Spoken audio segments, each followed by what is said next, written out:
We are not alone. Welcome, everyone. I'm glad that you're here. My name's Yodit. I think y'all know that. I use she, her pronouns.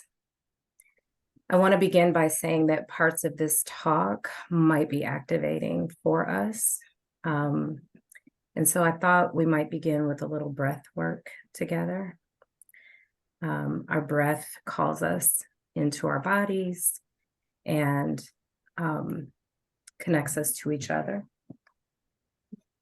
So I'm going to just model what I'm hoping we can do once, and then we'll take 3 breaths together. Please do this as your body allows, or don't participate if that's not useful for you right now. You can also either keep your eyes open or close. If it's possible, if you're able, if your body will allow, it'd be lovely if you got your feet, both feet just on the ground. And again, I'll model what we're after, but I'm first just feeling the depth of the land that we're on, the way that in some way or another it connects each of us. I'm thinking about all the deepness below. And I'm weaving my fingers together like this, and I'm placing them at my belly button. The belly is the seat of our will. It's everything that we long for. And so I'm going to take a deep breath as best I can, filling up my belly, and I'm going to pull that air up like this, and then over to reach to all that is above, all that pulls us and connects us to land and water and air. And then I'm going to move my hands down, going past my sides where my community, you all are near as I exhale. So now if we could, let's do that together. We're going to inhale up with our hands.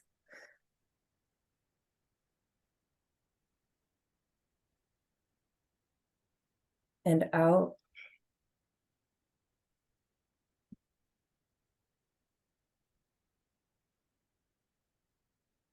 Once again.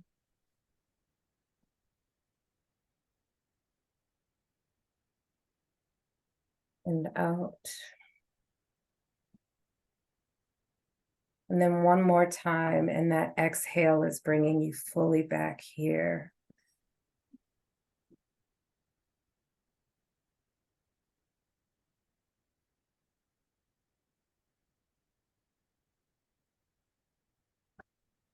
I want to thank my friend and comrade, Julie Quiros, for bringing me back to this practice that I learned from our shared spiritual advisor, Norma Wong.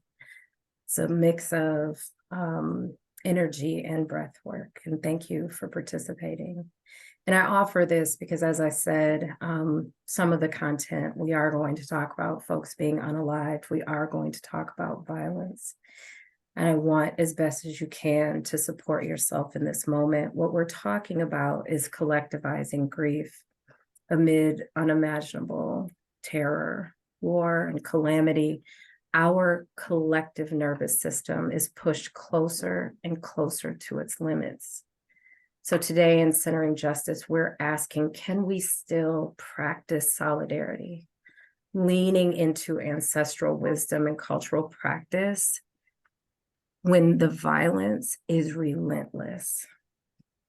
And our purpose here in CJ always is to serve as a powerful platform for amplifying voices, stories, and ideas that propel us towards racial justice and liberation.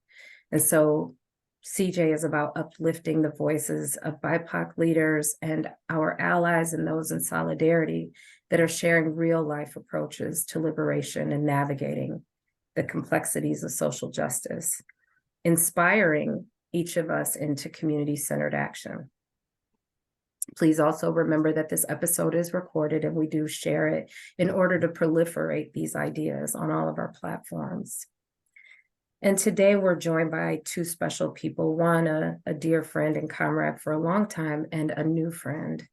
Aubrey Patiño, many of us in Washtenaw County know as the executive director of Avalon Housing, also a housing justice organizer in our community, and a member of those that she calls grief tenders. And Aubrey will share a little bit more of her story of how she's had to maybe assume this role in response to what's happened in your life recently. And we're also here with the beloved Schantell Puamayole Taylor, who we met through Aubrey, somewhat through the Healing Center in Detroit. And both of them are going to share their experiences and practices, including how they interweave the wisdom of Mother Earth, our ancestors, and our traditions in a journey toward wholeness. And you may notice another familiar person on your screen. I'm joined again by my beloved friend, also Jessica A.S. Letaw, who will co-hold this space with me today. So lean in.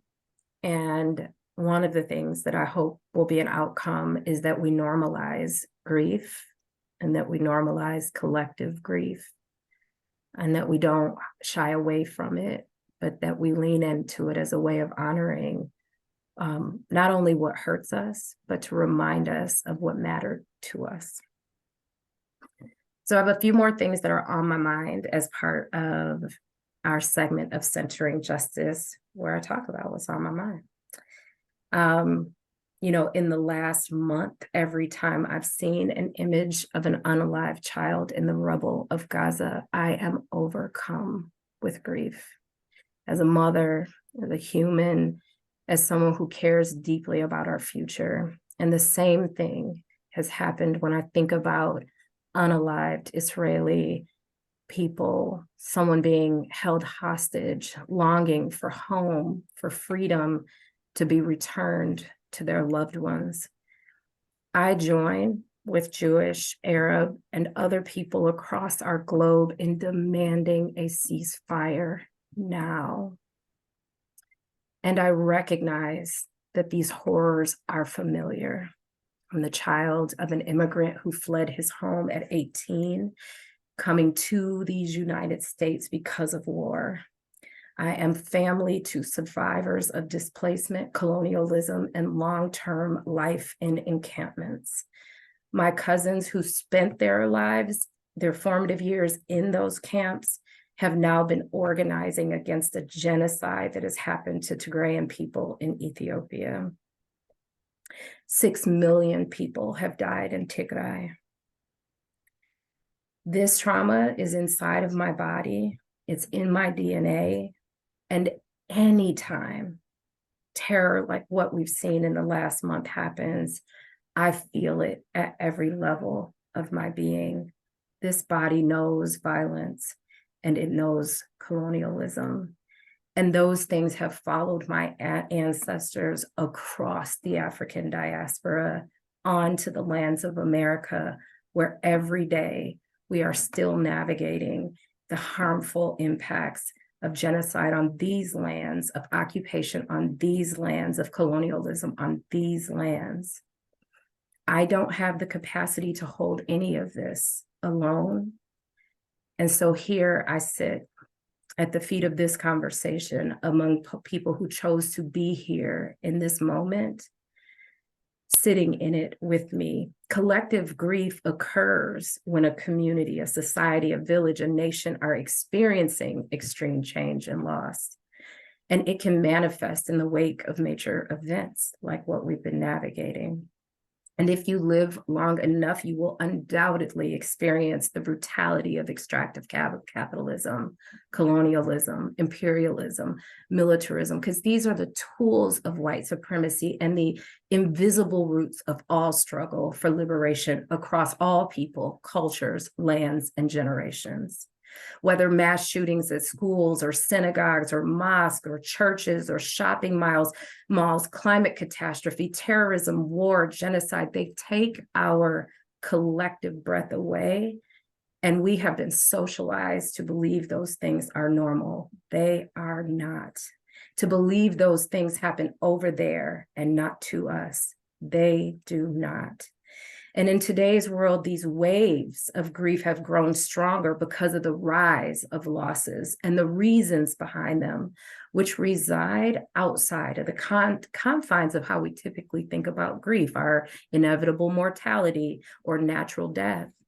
We are up against a relentless recurrence and severity of death in the context of violence, of colonialism, of systemic oppression. Before we can even metabolize the grief from one brutality, our human siblings in Ukraine, or those in the Congo, or those in South Sudan, or those anywhere at this point, Hawaii. And before we can even metabolize this, another comes. And some of us have been socialized to believe that some bodies are valuable and that some are not. And so we are even selective in who we grieve, whose grief we see, and how we process that. And like individual grief, there can be a feeling of lack of control that comes with collective grief. When we can't prevent the loss or change, we can feel powerless. And not only do we experience this after any time of national or international crisis, but then we're starting to anticipate it. I don't know about you, but after the last few years, I also experienced this anticipatory grief. What's coming next?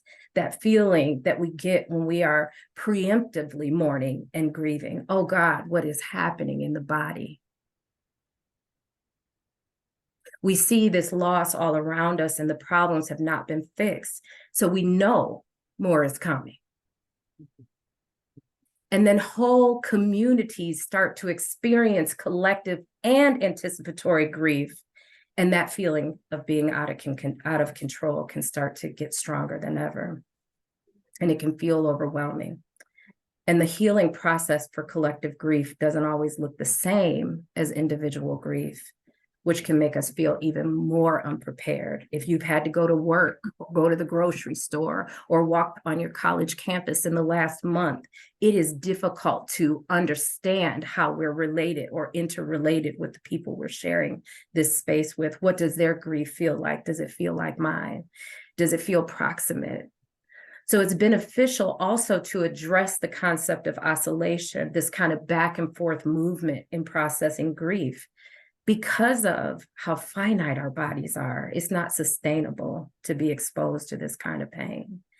In oscillation, we say present enough with the grief to confront, reflect, and talk about it, but not to the point where we're so overwhelmed or overcome that it debilitates us or causes physiological ailments, inflammation, or extreme discomfort. If you're feeling any of that lately, normal, and a signal from our bodies that it's too much. And we have to avoid overstaying on the other side of that spectrum of desensitization and disconnection from collective trauma. That's what leaves us apathetic or numb to our collective responsibility to look after one another and to disrupt cycles of violence. It can be humbling to confront our limitations, and yet there's so much potential for what we can do together, especially once we're more aware of our capacities and limitations. And that, y'all, that's what we're exploring here today. Not just the pain, but what is made possible when we draw nearer to each other and to the practices that remind us of our shared humanity and that pull us further and further away from the lies of our constructed borders, identities, and connections. Jess and I are so deeply grateful to have Schantell and Aubrey share their experiences and to create this container where we can explore collectivizing our grief.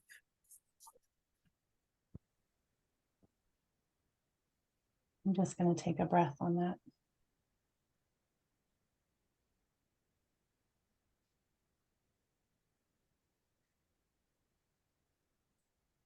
I feel so much gratitude to be in this space with you all today, and Aubrey and Schantell and Yodit. I am newer to the Centering Justice community and so delighted to understand that all of us is invited into this space, all of the selves that we are, including inviting our guests to bring your whole selves into this space. We all have a multitude of identities that interact with each other in unique ways. And I'd love to invite Schantell and Aubrey to tell us about the communities and identities you're drawing on as you enter into this conversation. I'll say that for myself, I am a white-bodied Western culture woman who is learning in my 40s new ways of navigating anger and grief, and becoming friendlier with them, honestly. And this conversation, I'm sort of thirsty for at the cellular level to hear how other people are thinking and feeling about it.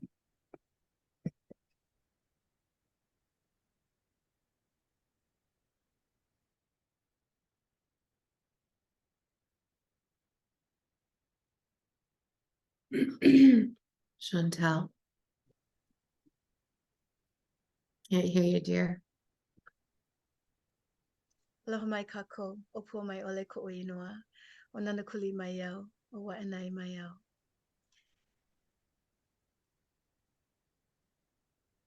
Yala e kahiki ku, yala e kahiki moi, yala ho I au o hiki mai o e.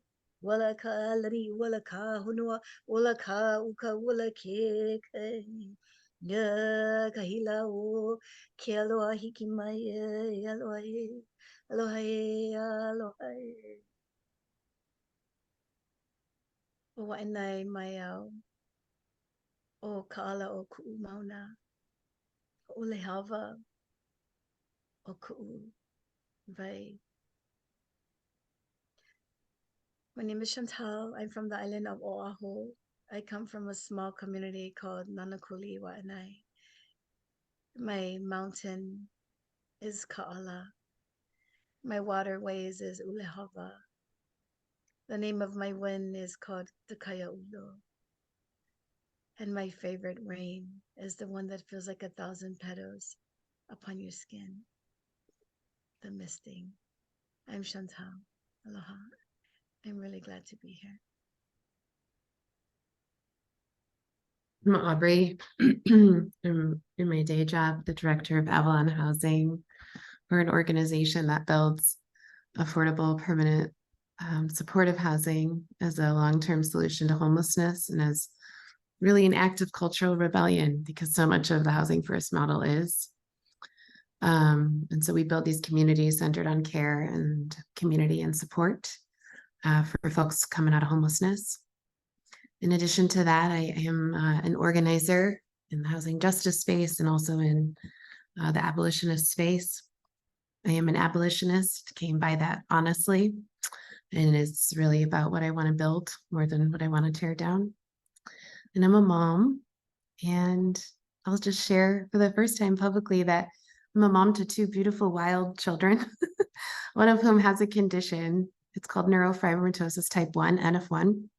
And she's a really important teacher in our life and always want to move towards centering some increasing awareness around this disease, NF1. So I'll use the opportunity for that. And Yodi called me a grief tender. I don't see myself in that light. I see myself as a learner in this grief work and as new to it. So want to center and acknowledge that responsibly.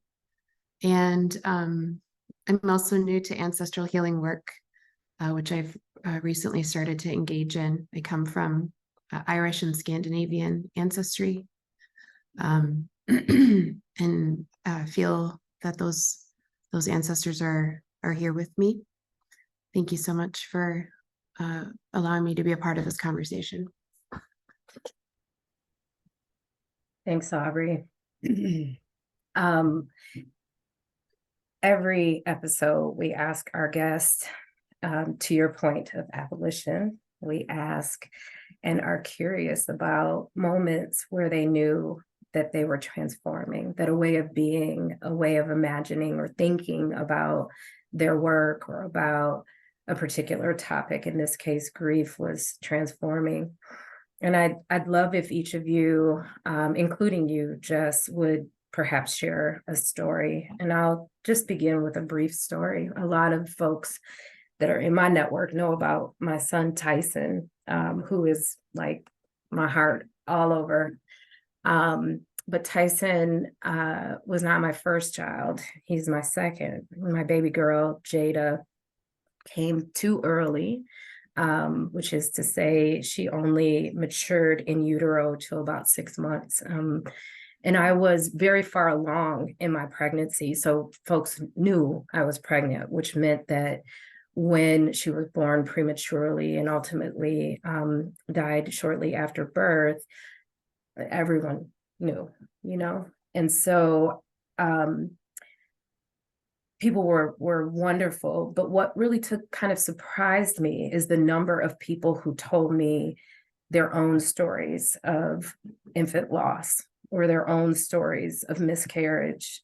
It was shocking to me, in fact, the amount of secrecy that mostly birthing people and women were experiencing, not to say that their male partners weren't also, but a lot of shame associated with that, shame that often got in the way of their ability to metabolize and process even the grief of the loss of that baby. And so what transformed me in that moment, because I too was feeling some of that shame of my body failing me, of, what had I done or eaten or, walked the wrong way or turned twisted, like I couldn't figure it out. And but that moment really transformed my thinking about collective grief. And recently I shared a post about the grief I'm experiencing with my son who's moving into adolescence, right? Sort of a dying of his pre-adolescent years as he emerges into young manhood, and what that feels like as a mom, like he's gone in some ways, gone in all the best ways, right? As he enters into this rite of passage, but there's a grief there that I also haven't felt like there's been a lot of space culturally in our broader culture to talk about. And so this session that came really at the invitation of Aubrey was a place for me to explore with others this idea of abolishing shame, abolishing silence, abolishing fear, and normalizing for ourselves these losses, some of which are unimaginable, some of which are difficult to understand, but all of which are a part of our human existence. So that's where I've been transforming. Aubrey or Schantell, Jess, I guess anyone who feels comfortable to respond to that, y'all can just kind of go at your pace.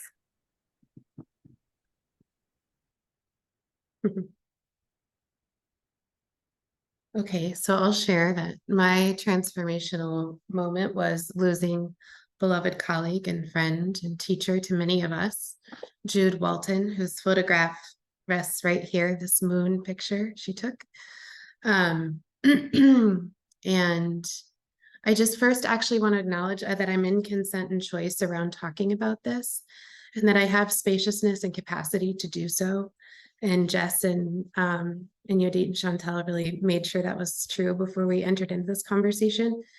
And that's true because I've been engaged in EMDR trauma therapy since we lost her.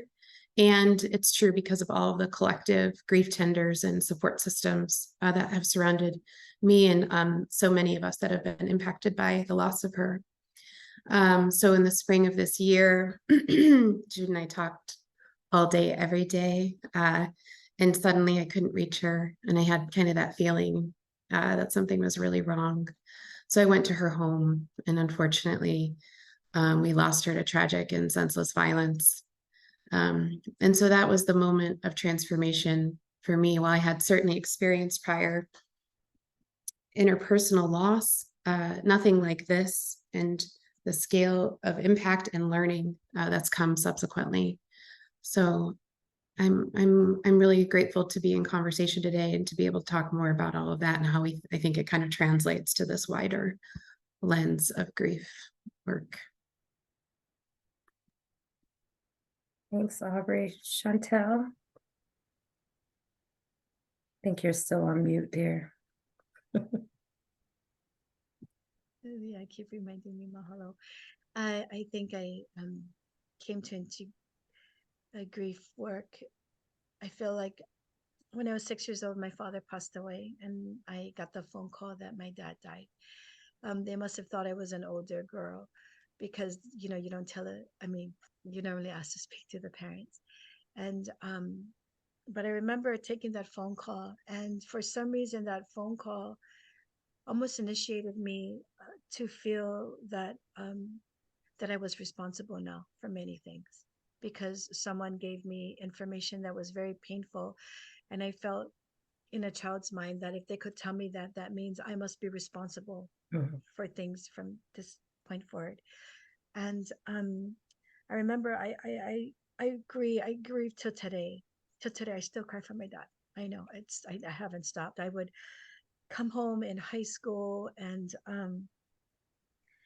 I would be partying with my friends, and I come dragging in the house and crying and looking for my father's pictures, and my mom and my brothers and sisters would be like, "Oh my God, here she goes again."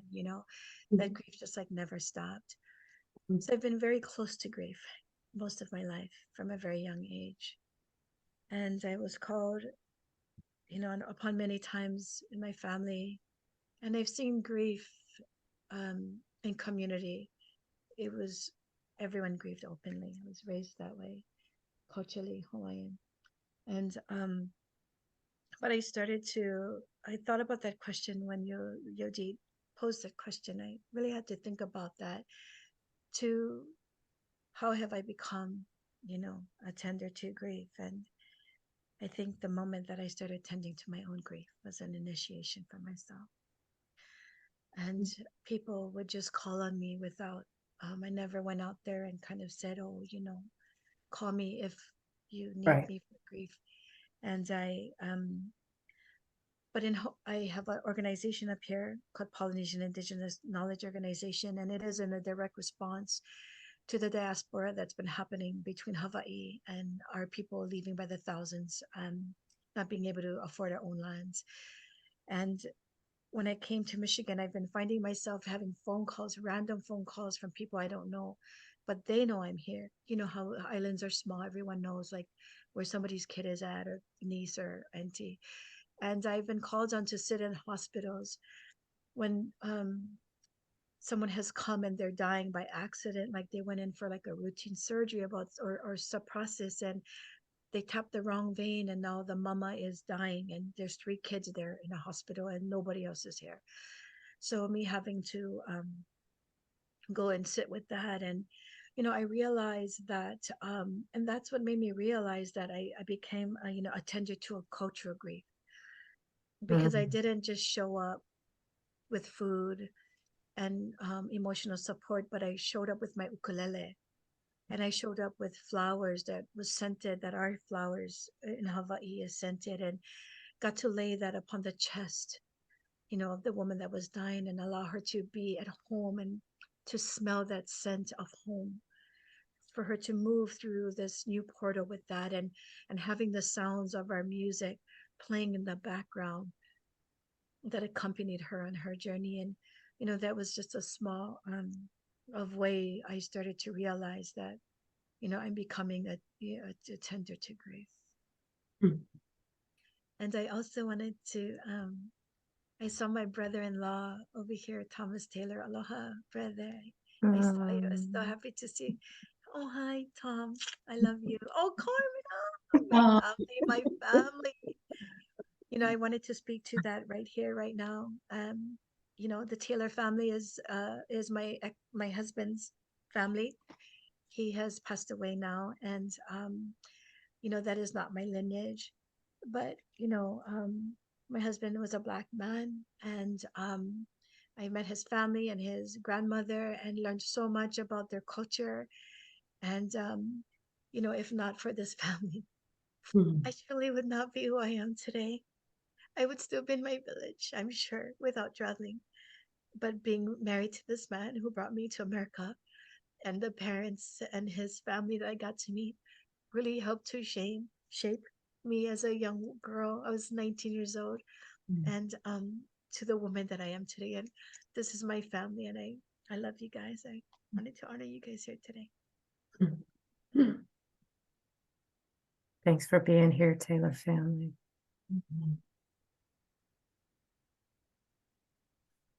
As somebody from the American South, Schantell, your story of helping people feel like home, feel home through smell is making me really miss magnolias and dogwoods. So I appreciate you bringing that scent memory up.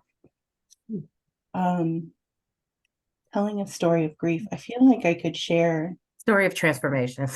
Understood. Understood. I'm getting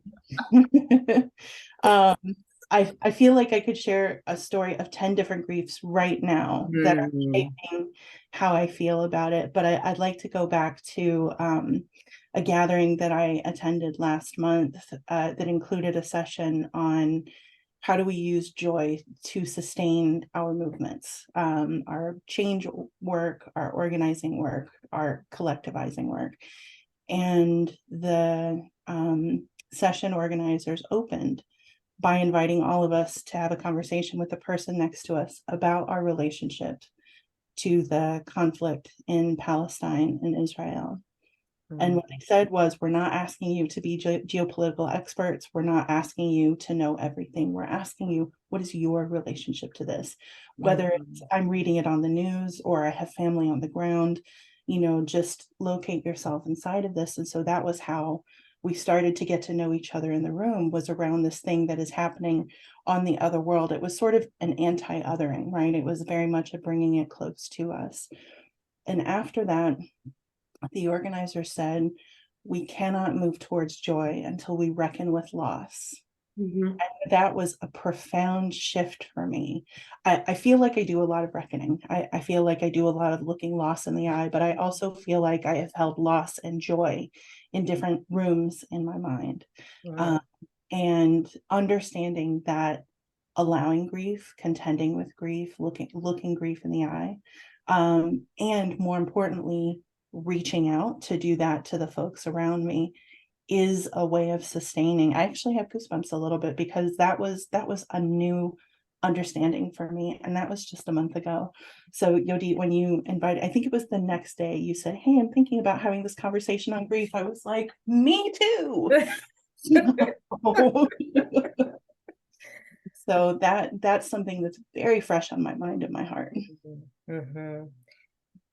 Yeah, I also think that is a function of our culture that is binary and either or, and really tries to tell us what grief should look like, how long it should last, what every phase of it is like, and what you can, and this idea of, I mentioned this experience of the loss of my daughter, but when I tell you that baby came to teach me a lesson, and she did.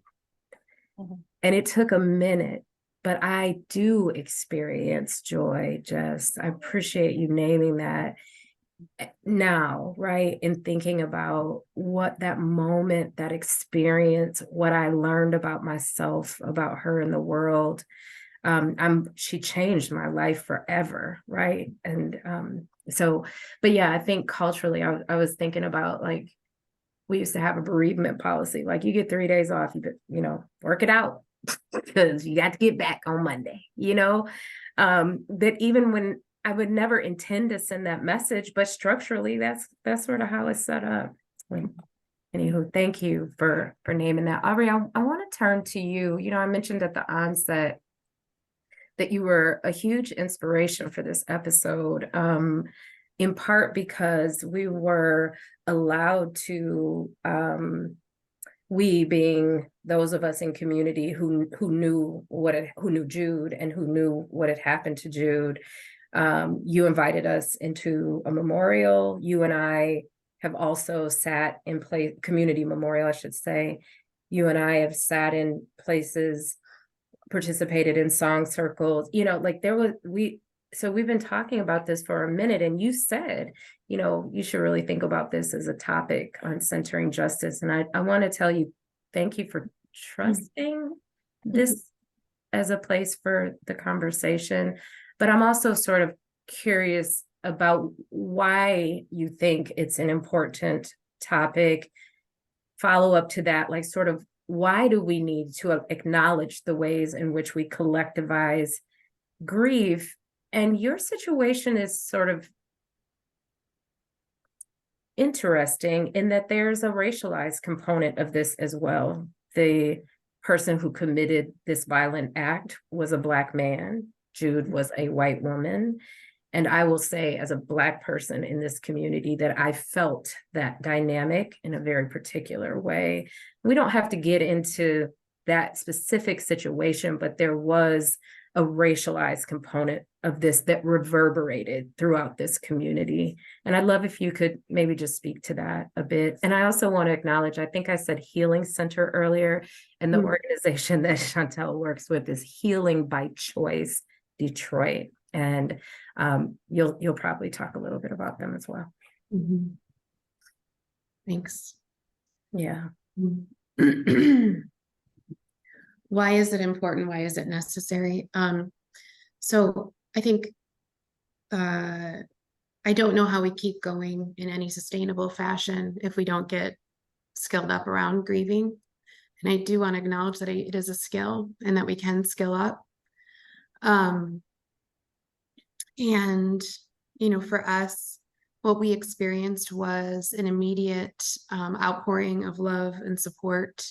And as mentioned, the presence of grief tenders sort of arriving at our doorstep, at my doorstep,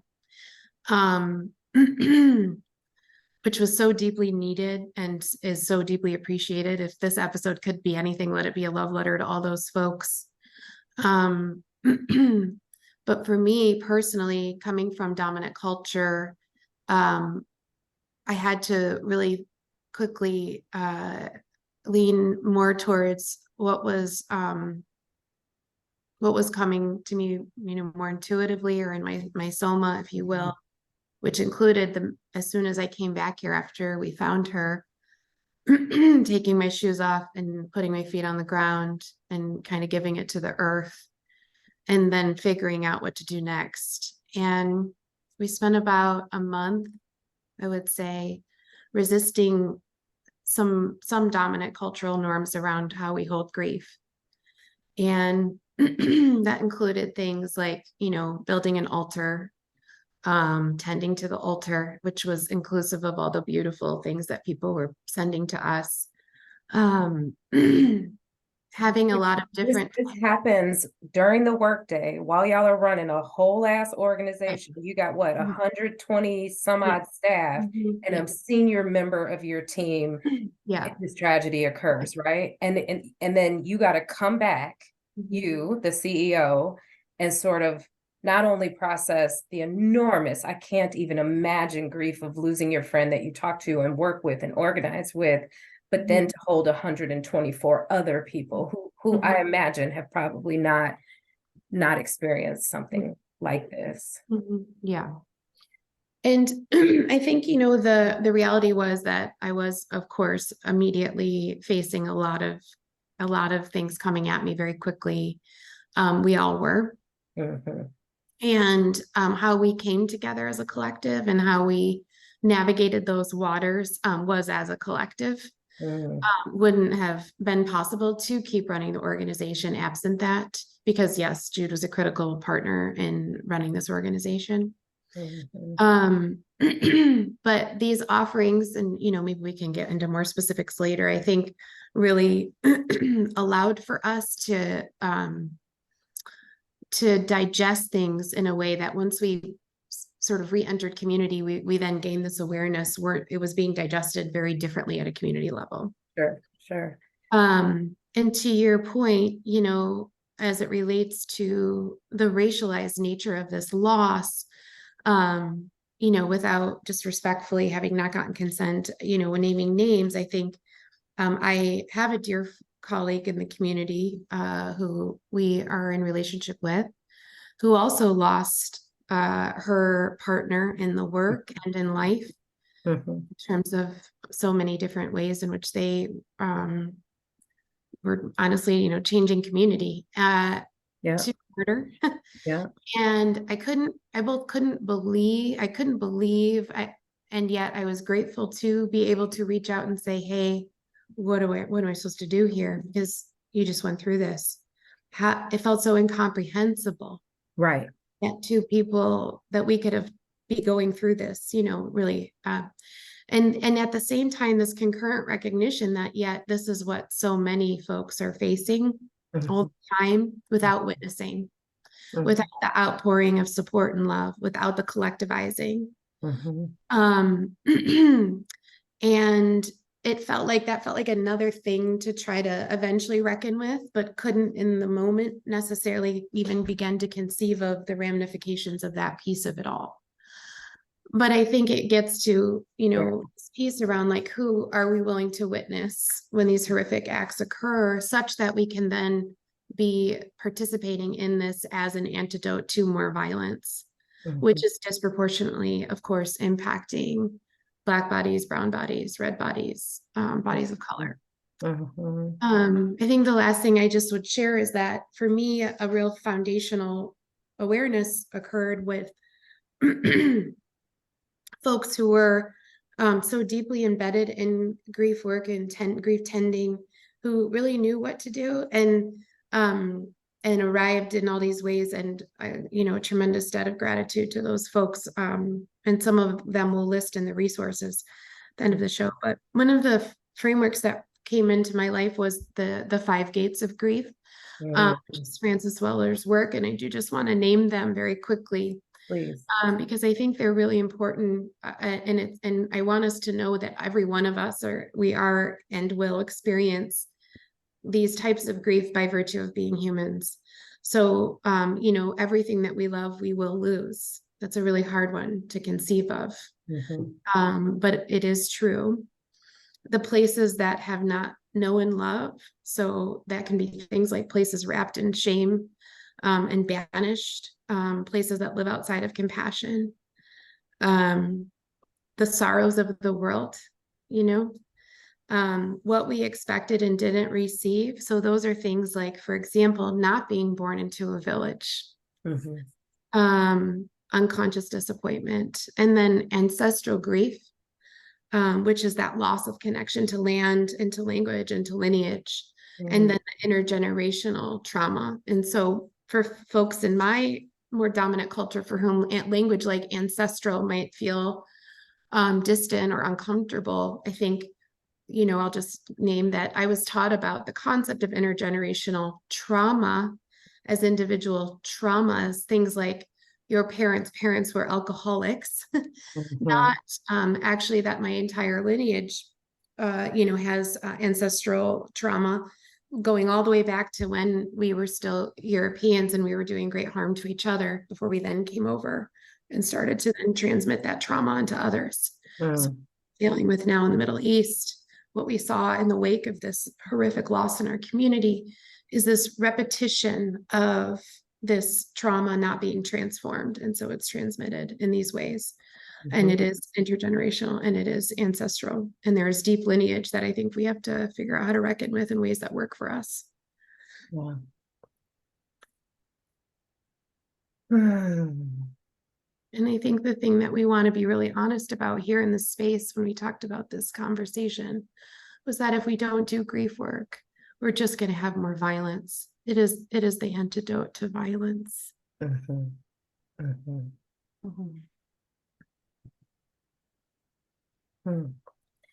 Schantell, I wonder if I might turn to you as someone who is an observer, not only in culture, but an observer of culture and cultural dynamics around grief. What is your experience of collective grief? And where are the places you notice we are under practice? And I use the big we.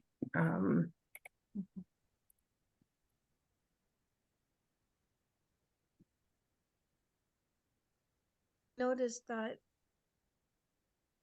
when I hear people pass away, that people have a funeral like this, like Mm. sometimes within days and a week, and it has always jarred me, like freaks me out. I always just shocked at how fast that they're gonna go bury people, because I'm not used to that. We take a long time, more than a month, sometimes couple months. And in the time we're preparing, and we're grieving together, and we're storytelling, and we're planning, and we're making, and we're doing things in community, from having to go gather the food that's going to be at the funeral, whether that be getting a hold of the fishermen, getting hold of the hunters for the pig, Mhm. who the making the underground emu, all the things that needs to happen for a community to come together to collect the food and make the food, you know and it's I just wanted to make a sidebar. It's interesting to notice too, nowadays I keep telling my grandchildren that when you go to the luau, go look what's on the food line. Hmm. Because if the fishes are missing, if the underground pig is missing, if different things are missing from that line, that knowledge is being lost. Hmm. Because where is the practitioners of the fish, of picking the seaweed, know where to go get this plant, or this, know how to make this, dish, just stuff like that. And or if a family is known for a certain food, how come it's not on the line? Like, who didn't learn how to do that? Mhm. Maybe they might have been too busy, yeah, looking at other things. And so I noticed that it's in that gathering in community that the healing process happens. So it freaks me out when I see things happen so quickly here.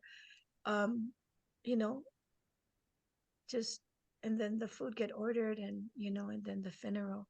So I just was noticing that, and how quickly some people are just quick to get rid of the things. And I'm not saying nothing either way. All I'm just saying is what I observe. And yeah. I think it makes a lot of sense.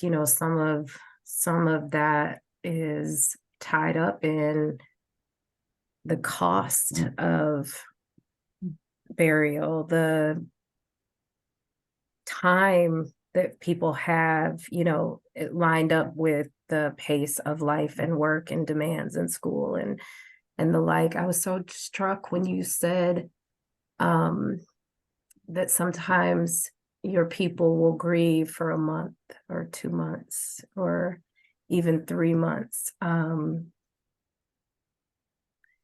And you talked about growing up in a culture of collective grief. Could you maybe speak to that a little bit more? I think that's very different for a lot of us.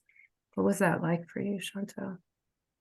Yeah, so in my culture, when you come into the house and you see your aunties and uncles, even if you see them every day, you still kiss them, aloha them, acknowledge them. And I think these ways of doing these things is ways of passing on humility and respect. I think our culture is, the value systems are wrapped up, in how we do things, and our greetings and stuff like that, practices. And my aunties and uncles, and my mother, my brothers and sisters, all my friends, like, we just grieve openly. I mean, you guys saw how I kind of was moved when I saw my brother-in-law, sister-in-law. I never know they was going to be here. I just saw them, and I was so happy they were here. And it reminded me to honor them. And I was thankful that I had family that I could honor, because that's not my case. My family mostly is all in Hawaii. And so I we openly grieve that way. My uncles will cry. They will hold their sons and they will cry together. And when things happen, people gather together, and we weep together, and no one's trying to tell no one not to cry. I remember I was in a situation over here. I got hurt in my head once, when I was a little girl, and someone was doing something on my face as a practice treatment, for my job. And I remember it just, something registered, and I started to cry. And they're like, "Oh, stop crying, stop crying." I was like, "Oh my God, no, let me cry." Because this is my portal. I'm able to share these sacred tears that I may have never had a portal to process and alchemize that thing that was still being held in my body. So, you know, yeah, so I always tell people if they come on my table, some people, things may come up, especially craniosacral work is such sacred, precious work, and it can move things. And I see people sometimes just try to hold themselves. I'm like, oh no, I do my work outside of work so that I can make this container for you. Please allow yourself to just be, take the portal. It's open for you. So, you know, grieving in community was very it was open, you know, just like how we talked about our dreams when almost every morning, hey, what did you dream about? And just talk openly about the unconscious piece, right? The unconsciousness was available for us to speak about. We weren't on just the surface level, but looking at that underneath piece and the beauty that, you know, all of you in Michigan, if you folks are here, you've got fall and winter to dive deep into these beautiful practices of the unconscious. Schantell, I wonder if I could ask you to open up a concept a little bit, because I feel like something just landed on me like a ton of bricks. I'm listening to your words, and I captured in the chat something that you said a moment ago, which is gathering is when healing happens. And I don't know that I had tied grief and healing together until I wrote down that sentence. I know that the last time I experienced a major loss, that was, I think, the first time that I realized you don't get over grief. For me, that loss became a new part of who I was, and I grew around that. But I don't know that I described that as healing. So I wonder if you could talk a little bit about how grief and healing are connected. Yeah. You know, when we enter the house of sorrow, you know, we all think that we're just tethered to this web and nothing changes. You know what I mean? We're like, you know, we're here, right? The horizons is out there. And yet in one moment, a phone call within a phone call or some news of someone dying, or we hear the news that we're sick, can just move us from being tethered to this world to alone. The horizons that we saw outside of there and all of our plans and all of the things, it just moves right here. And it puts us into a new energy field from the one that we've been experiencing and moving from. And I think, and to me, that's my own carelessness when I do that. My own carelessness when I think that I have all the time in the world. Because the truth is, we don't know that. And I used to end gatherings with my friends by saying, remember, one of us will die first. And they were like, oh, because we had such a beautiful time. And I end my gathering that way. As a reminder to really lean into the present moment, because that's all we have, right? That's all we have. And so when we, you know, get the news of grief and we have to, you know, we sit with that, to me, the healing comes is when we are in that house of sorrow, that we really look for the medicine that's wanting to be come forward from that. When we experience things, there is medicine in it, whether it be our own illness, as you spoke about her child, about, you know, the teacher and lessons, you know, teachings for her. It's the same thing, right? When we have news for ourselves or even about people that we've loved. And the healing comes with like nature, how she moves in a slow way. We don't just move from like spring to summer like that, or winter to spring. And remember, I remember once reading somewhere that spring happens because of winter. Spring happens because of winter.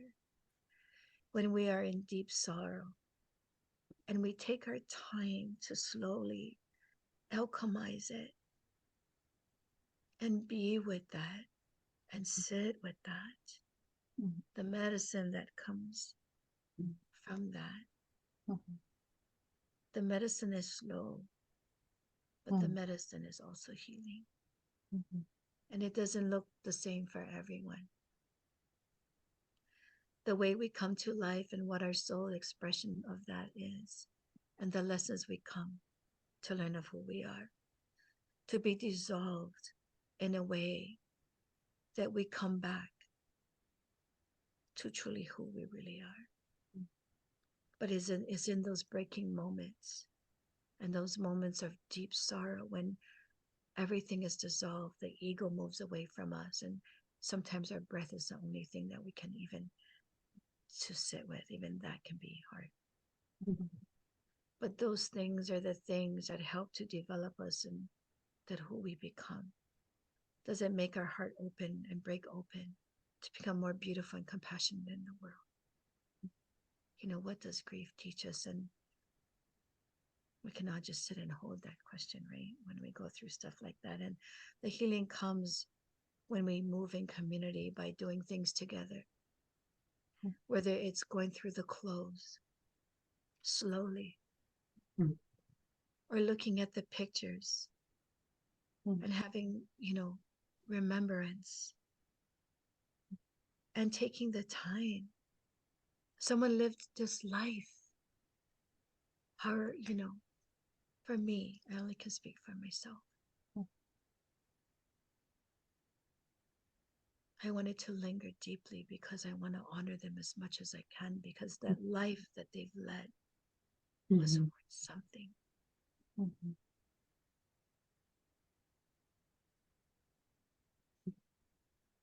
Did that answer the question? I mean, I feel like I'll be answering it for the rest of my life, but I also feel like you have such beautiful words for what you know and what you've experienced, and to help me. I mean, what you just said about I want to linger because that's a way of honoring them. That feels both new and ancient for me. And I just appreciate the invitation, and I think the permission to be able to grieve in the way I long to. I feel like as I work to untangle myself from my colonial blueprint, I'm growing to understand that my intuition holds wisdom. And so I'm curious, and you've spoken to this a little bit, what does grief invite us to intuitively that culture invites us to suppress? How do I listen? Aubrey, what you did and what Avalon did, it was special and it was unusual, and I wish it wasn't, and I want to learn from it. And I'm wondering, how do I listen to the intuitive invitation that grief gives, both for myself and in that invitation to reach out? And I think that that's a question for both of you. Really beautiful question, Jess. I think in our case, like, there was a lot, it was intuitive. There's no roadmap for this kind of thing. But we did make some conscious decisions, which were to slow down, to shut down as much as we could, and to really protect ourselves from others for a while. I mean that in like a loving way, but and so we had an offering, at least one every week over the course of about a month. And they included things like, of course, one-on-one counseling and debriefing and all that, good trauma-informed stuff that we do. Thankful to those folks for whom I leaned heavily on and called at 3 a.m.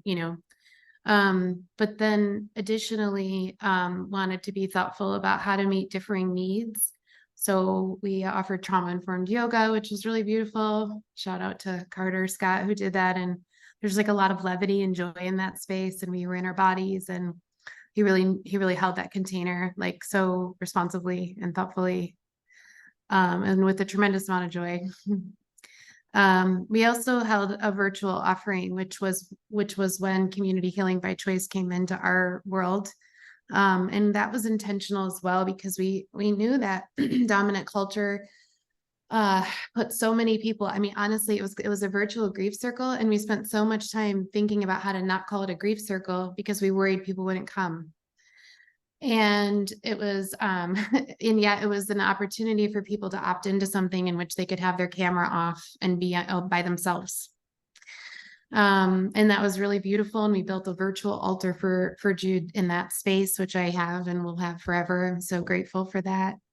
And then we closed with a kind of combination of what I think of as kind of psychoeducation, sort of educating people around what happens in your body, what happens in your spirit and your mind when you're going through grief process. And that was provided by Raina LeGrand of Root to Rise Somatics and Anna Lemler of Unfurl and Rewild, both somatic coaches in our community and really incredible humans working in this space. And they had the courage to facilitate our grief circle, which I just at the time was just, I thought it was one of the most courageous acts I've witnessed, because we're big, and it was so powerful. We just went around and the sharing that happened, but also built this altar together again.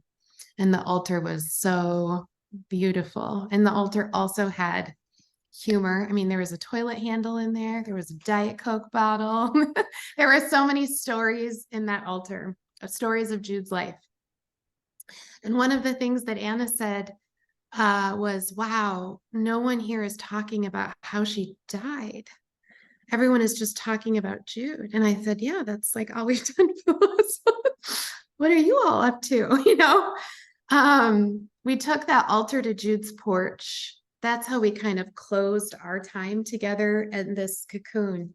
Then we re-entered community and we faced what was happening, which was that people were not collectively grieving, and they were not offering the care and support that we need as humans through something like this. And so what was the focus? The focus was a lot of maladaptive agendas, really harmful. And respectfully and lovingly, that came from a place of wanting to explain the unexplainable and not having other tools, you know? So I think, where would we be without ritual? Where would we be without these invitations from folks who've walked this journey before us? I think that's where we would have landed too, you know? And so much of the culture work that I feel like we're all trying to figure out and engage in for our like, you know, as Adrienne Marie Brown says, for literally our species survival right now, feels like a returning to, you know? And what opened intuitively was a returning to old ways that serve us really well.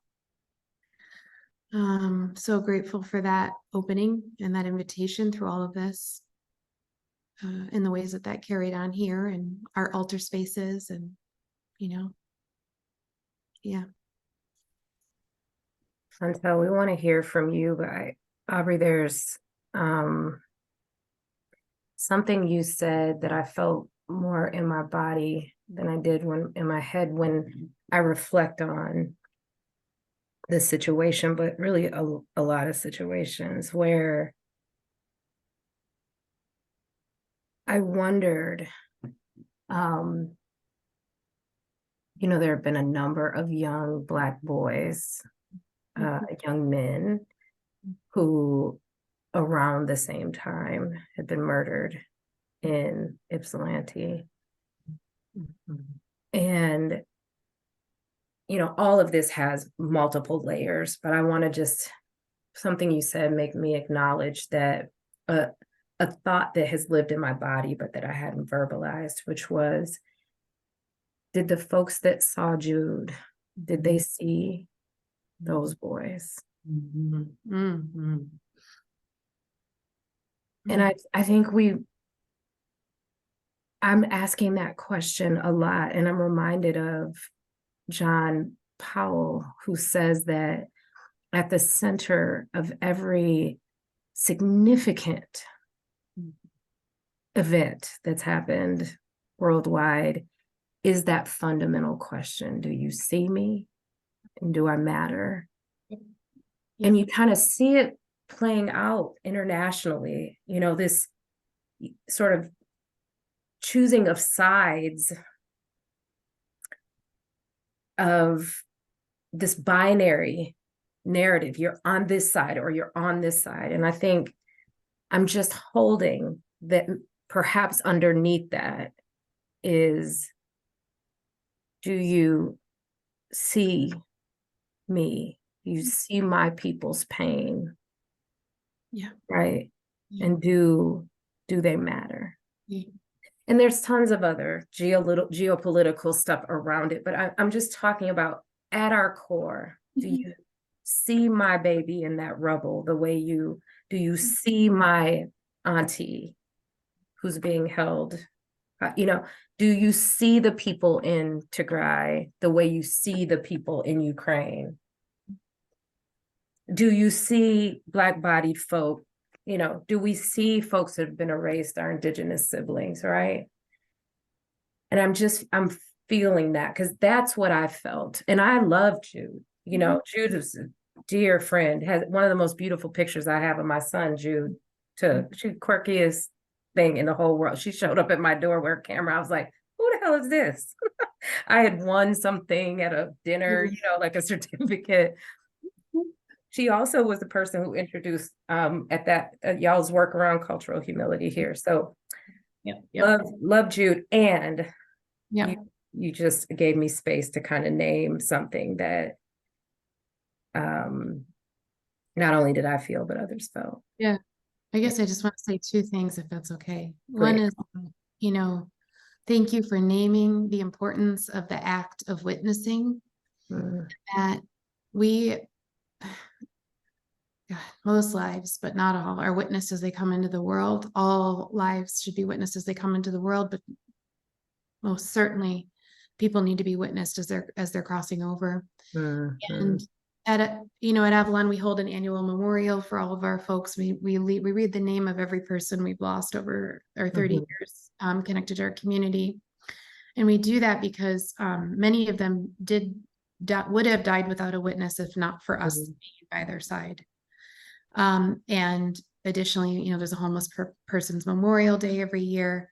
It is one of the, I would say, sort of greatest causes of moral injury for so many to know that people take their last breath without someone there acknowledging her. That's right.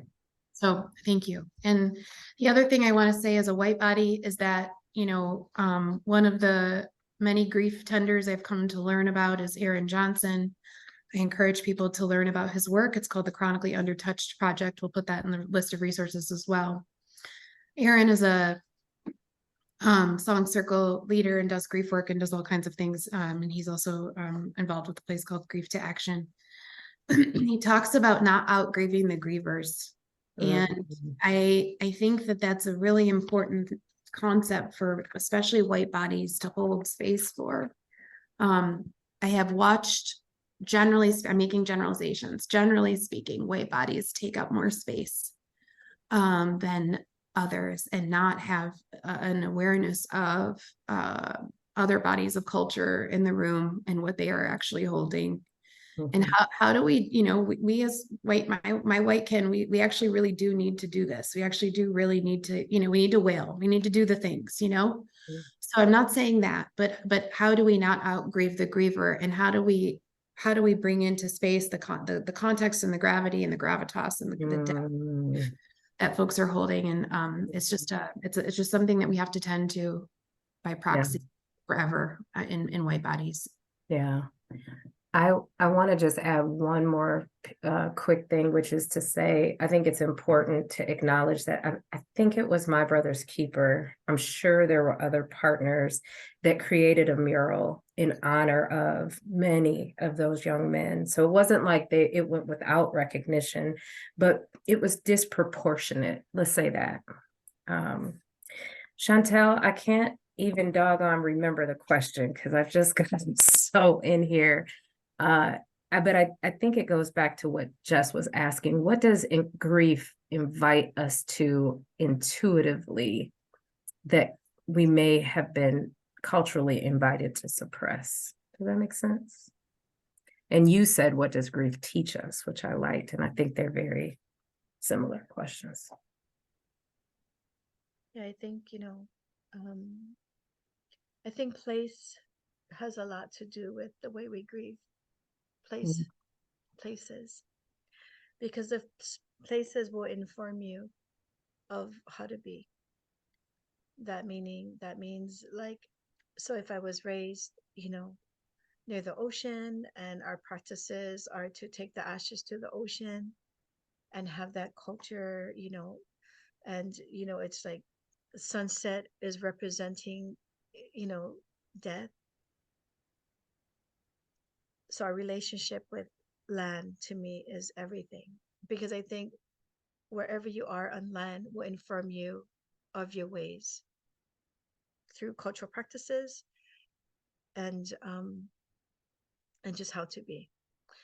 So in Hawaii, sunset represents grieving. So the colors that would show up in the sunset, like the purples and the grays and stuff like that, after the sun has set, those colors represent grief. So like Hawaiians in ancient times wouldn't be using those colors because they would know that would be the colors of mourning, right? Because of the sunset. So they would be using other colors. They would use other colors to represent the aliveness and joy. And those colors would be saved during time of mourning. And so I really believe at land. And why I speak to that is because, being dispossessed of our own lands, right? Me being here too, without my lands, without the places, without being around the mountains that has held me, my favorite, my dearest ancestors. For it, when grieving, looking at it and seeing it as sturdy and forever, that even after I'm gone and before me, there is no like breaking in lineages, that this mountain will be a witness. How to be in relationship. And that's why I'm speaking up to the land, about where you are on the land. But it also speaks to the ways that people have been dispossessed of the land. Where were the grieving practices, right? So how are these small acts that we can do to help this cultural amnesia to be revived? What is the small ways that we can be on land? And to be inventive. And as Aubrey said, ancestrally is inside of you. Okay, well, sit with yourself and look at that. What does that look like? Because winter feels like death. If you move in winter in a way that nature is teaching you, and you look at her, and she's the bone woman of the trees that are inviting you over and over as you pass them to bear yourself and show up with nothing but your bones. How can you lean into that medicine to experience winter in that kind of way, so that you know how to experience death in that kind of way, so you know how to experience grief in that kind of way? And what comes forward in those ways when we become quiet? Because every season has a language. Winter has its language. In Hawaii, our people was amazing. You know what they did? My elders, so beautiful. When we started to have that shift of people coming and things being dispossessed of this, we were the most literate nation, believe it or not. So everybody wrote into the newspapers. They just wrote because they knew that one day we had to return to those papers to find who we are. They knew that. Because we lost our language was banned in schools. My grandmothers could not speak their language in school. So there was so much different disconnects happening. And so they would write into the newspaper. But one thing I wanted to speak to was about a thing called kaniko. Because the most beautifulest thing is love, right? And what does love do? Love is an offering of what we felt to be an experience with that person, an emotion that is so great and big. But they wrote these long, I think it's called eulogies, maybe. But we talk about it they composed. I've heard it been told that it was first composed in their hearts, then it was in their minds, but they composed it there, and then it spilled over on top paper. But it was songs that they would write, chants. It was done in a chant style. They would do these kanikos and chant this about this person's life. And the beautiful thing is that they use plants and flowers that represent maybe this color that I'm talking about, that represent it. They would represent, like I showed you folks earlier, this beautiful tree that I have brought over from my island. This puuhala tree that we use in our funerals, that represents a passing through and moving through another portal. That's why the word for death too, we say hala. What this tree? The hala tree, puuhala tree, the moving through. So, and I got lost in my storytelling, but anyway, the cultural pieces of having all of these things and these kanikals was a way that we honored, culturally. And they would use the most beautiful elements. And why I'm speaking to this, and the land as well, and being me as a Kanaka being dispossessed of that, is that finding my own ways to navigate that here. How does that look like for me here? And these, allies and these ancestors and plant sisters that really spoke to and help us to move our grief, right? Reminders of things was available. And so how do I look at that and transform that into the setting that I am today? But to intuitively have to trust that now. I have to move into that intuitive nature because I don't have that story anymore, that I have access to my lands. So I would have to depend on my own intuitiveness to create the way that I bring, grief culture to our people here, and how I move through that with myself. But, like I said, sitting with winter is a beautiful time. If we move into that quiet and stillness, that's how we get to have these hits, by paying attention to patterns and things that are showing up for us. Or are we just dismissing it, inconsequential? Or are we looking and being quiet enough to notice the least unexpected?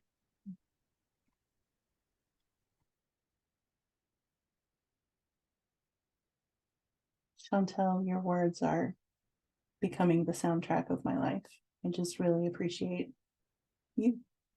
Very much appreciate it.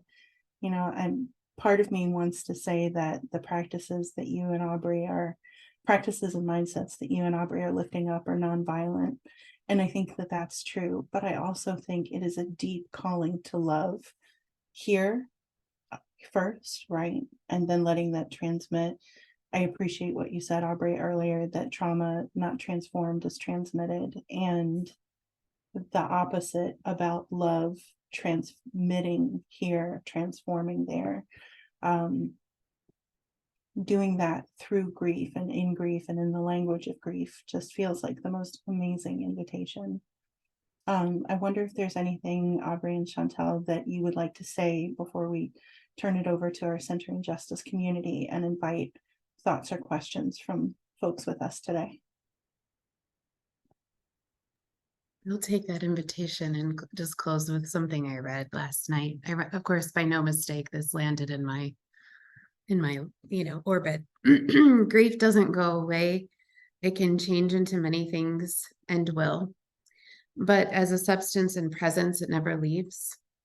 To have caused and witnessed suffering and loss of life means grief is eagerly awaiting your decision as to what direction it will take you into your destiny. To make more life, or to make more death and violence, internally or externally. And that came from Martin Pretchell, from The Smell of Rain and Dust, Grief and Praise.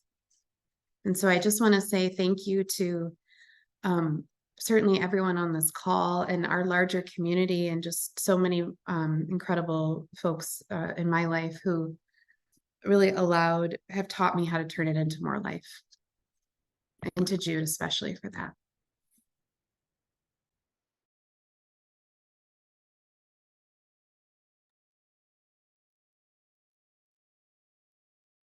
I wanted to end with,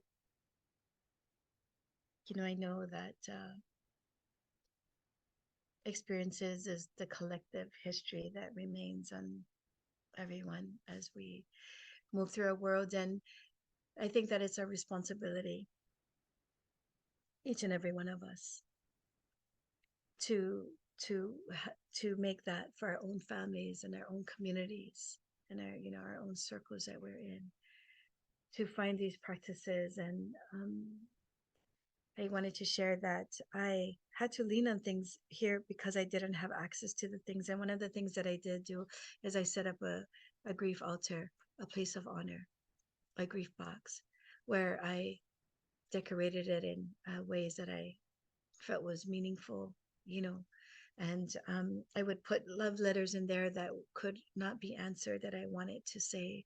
I put in a beautiful playlist of music when I could wanting to grieve, and yet it couldn't come because the foreskin of my heart might have become harder because of this new culture that I have to be in all the time, that is sometimes lands on me so differently that I gotta go make hard the heart, so I'm just not slapped around so hard, and so when I want to feel that grief and I can't have tears, I write playlists so that I can listen to them, because maybe the sound will be smaller than words. They could move into these tunnels of the grief tunnels where these waters could spill over into my face.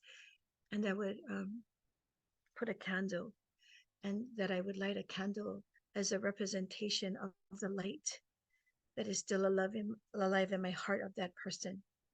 That person, it would represent that. And I would put just different things, pictures and poetry and things that would just move me, that were nurturing.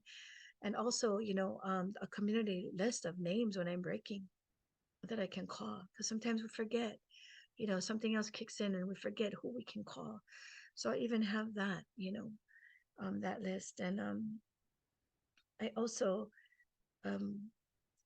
would be reminded that, the winter is like death, that when winter comes, that is the time that I move into death within my own self, and to be more quiet. And I have a room that I made, and I got to go clean it because right now it's got a bunch of stuff inside, but I'm making it ready before at least December 21st, because then I make a curtain that I have to crawl to, and I pretend that it's a cave that I walk into, that is dark, that I can sit in quietness and darkness and silence, so I can do that work.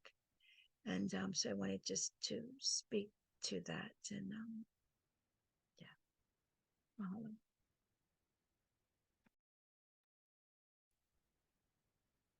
I can tell you both something as guests of Centering Justice, that this is not a quiet bunch. They are usually blowing up the chat, but I think you have created a space that has required less words and more introspection and more feeling and more being in our body, both of you so generously offering your journeys through your journey through grief. And Schantell, I'm so glad your beloved husband's people are here. I feel like I'm just gonna say I feel like he's here too. But that's not really mine to say. But the Pisces in me, can't help it. But I just want to thank you.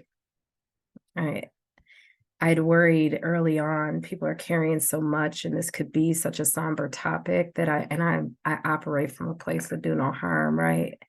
But I don't feel sadness. I feel fullness, I see some nodding heads, but if there are folks that want to pop anything into chat, we welcome that. Here's something from Rachel. Are there any artists of any kind you have turned to in your grief that you would want to share with us? Yeah. And I'm overwhelmed this conversation has overwhelmed me in the best possible way. I'm holding so much in this moment and a lot of gratitude. But any artist, y'all, that you're turning towards? Yeah, for me it was Alexandra Blakely. I think you have a song on the playlist. There's a playlist our friend Anna created that I believe is, anyways.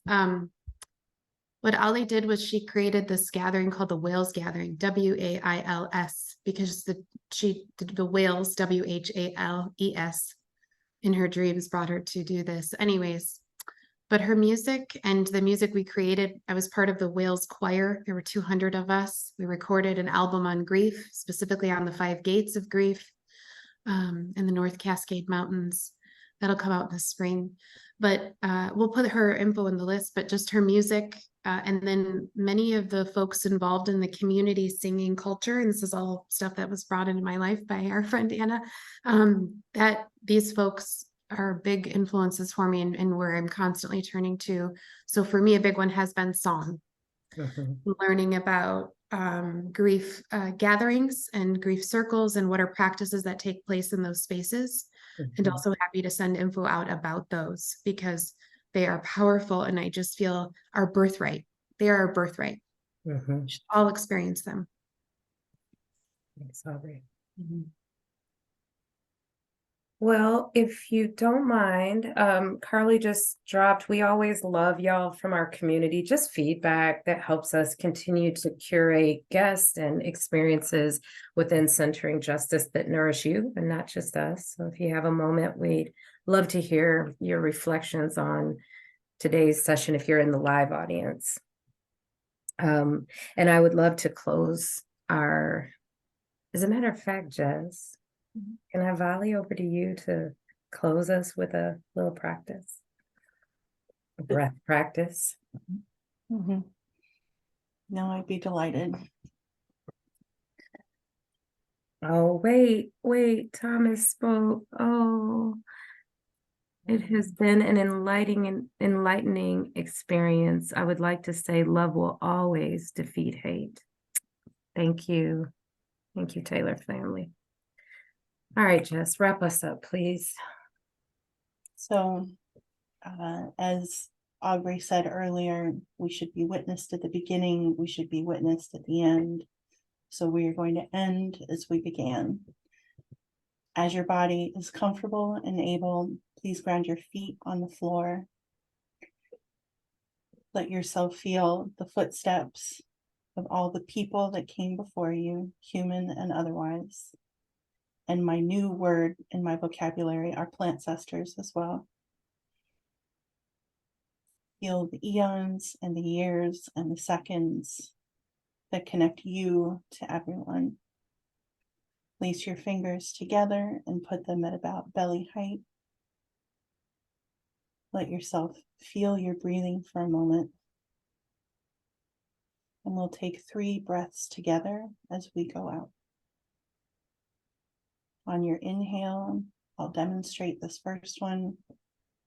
Bring your laced fingers up and over your head, reaching towards the sky and all possibilities. Turning your hands up and releasing as you exhale, reaching out towards your community and the world around you and bringing them down. Inhale.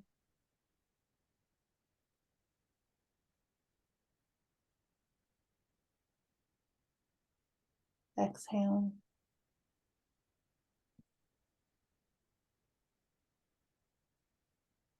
Your next breath, see if you can breathe a little deeper. Inhale.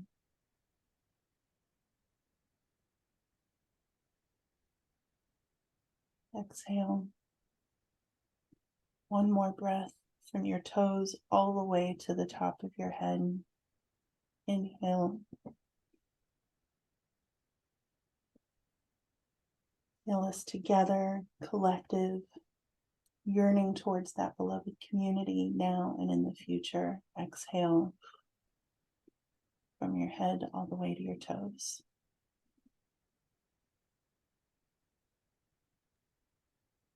Really, you have a closing song for us. Thank you, everyone.